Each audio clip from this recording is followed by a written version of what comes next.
In this video, I'm going to show you how easy it is to create dynamic, personal calls to action using Logic Hop logic blocks.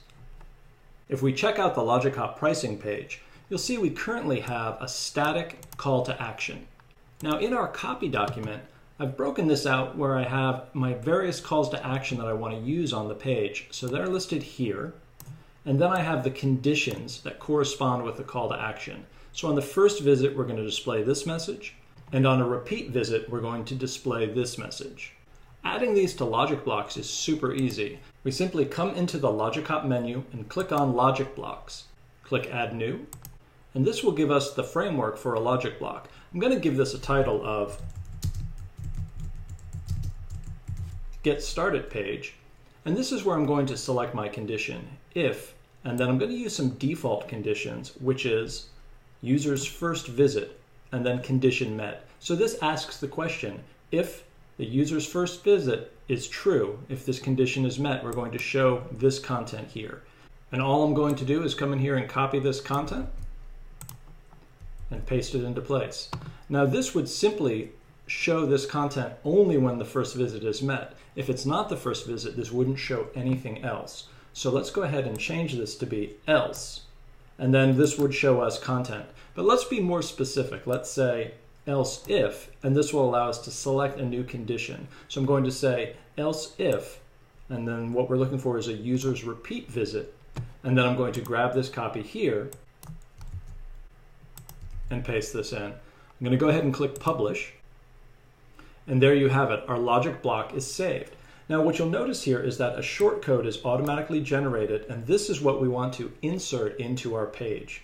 So I'm going to navigate to our Get Started page, and you'll see that we're using the Divi Builder for Logic Hop, but this will work in any WordPress editor. So if I go ahead and click this, this is that call to action that we previously had, and it's within an H1 tag. So what I want to do is just go ahead and remove that, and then click the Logic Hop tool palette, and go over and navigate to blocks. And then I can select a block, and this will be my Get Started block, and click Insert.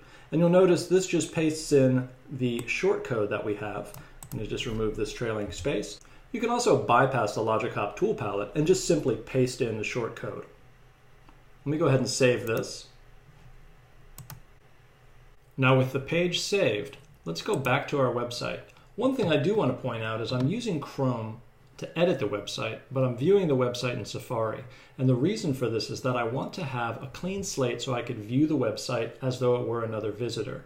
To do this with repeat visits, we're going to have to quit the browser and reopen it. But before I do that, I'm going to go ahead and go to Privacy and Manage Website Data.